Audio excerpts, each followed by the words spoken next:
একজন সাধক, যোদ্ধা এবং প্রেমিক।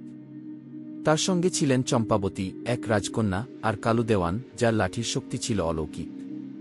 এই গল্পে আছে যুদ্ধ, প্রেম, বাঘ, হাতি, আর শেষে ইসলামের বিজয়। তৈরি হয়ে নিন এই রোমাঞ্চকর কাহিনীর জন্য। গাজী পীর ছিলেন একজন ইসলামী সাধক ও যোদ্ধা, যিনি বাংলার জঙ্গল আর গ্রামে শান্তির বাণী ছড়াতেন। একদিন তিনি মুটুক রাজার রাজ্যে এলেন। সেখানে তিনি দেখলেন রাজকন্যা চম্পাবতীকে। তার সৌন্দর্য আর মায়াবী হাসি গাজী পীরের মনে গেঁথে গেল। চম্পাবতীও গাজী পীরের সাহস আর দয়ার গল্প শুনে তার প্রতি আকৃষ্ট হলেন। তারা গোপনে রাজপ্রাসাদের পিছনের বাগানে দেখা করতেন। গাজী পীর বললেন, চম্পাবতী, আমি তোমাকে বিয়ে করতে চাই, কিন্তু মুটুক রাজা এই প্রেম মেনে নিতে পারলেন না। তিনি গাজী পীরকে শত্রু ঘোষণা করলেন। গাজী পীরের সঙ্গে ছিলেন কালু দেওয়ান, তার বিশ্বস্ত সঙ্গী।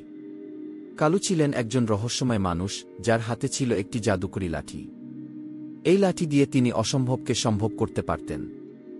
গাজী পীর যখন চম্পাবতীকে বিয়ে করার স্বপ্ন দেখলেন, কালু দেওয়ান তার পাশে এসে বললেন, পীর সাহেব, আমি তোমার সঙ্গে আছি।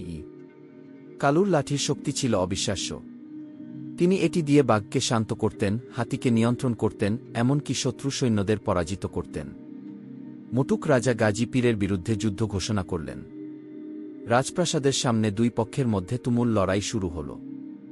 গাজী পীর তার তলোয়ার হাতে নিয়ে শত্রুদের মোকাবিলা করলেন, আর কালু দেওয়ান তার লাঠি দিয়ে অলৌকিক শক্তি দেখালেন। কালু লাঠি দিয়ে মাটিতে আঘাত করলেন, আর একটি বিশাল ঢেলা শত্রু সৈন্যদের উপর পড়ল। সৈন্যরা ভয়ে পালাতে লাগল। যুদ্ধের মাঝে এক অদ্ভুত ঘটনা ঘটল। জঙ্গল থেকে একটি বাঘ আর একটি হাতি এসে গাজী পীরের পাশে দাঁড়াল। এরা যেন যুদ্ধের বিচারক হয়ে উঠল। বাঘটি মুটুক রাজার সৈন্যদের দিকে গর্জন করল, আর হাতিটি সুর তুলে তাদের ভয় দেখাল। কালু দেওয়ানের লাঠির শক্তিতে এই প্রাণীরা গাজী পীরের আদেশ মানছিল। এই দৃশ্য দেখে মুটুক রাজার সৈন্যদের মনোবল ভেঙে গেল। তারা বুঝল, গাজী পীরের শক্তি শুধু মানুষের নয়, প্রকৃতিরও। শেষ পর্যন্ত মুটুক রাজা পরাজিত হলেন। গাজী পীর তার কাছে গিয়ে বললেন, রাজা, আমি তোমার শত্রু নই। আমি চাই এই রাজ্যে শান্তি আর ইসলামের আলো। মুটুক রাজা গাজী পীরের কথায় মুগ্ধ হলেন।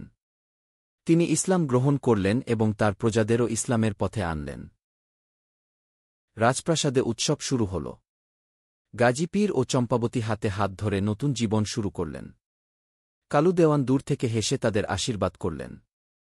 এই ছিল গাজী পীর, চম্পাবতী আর কালু দেওয়ানের গল্প।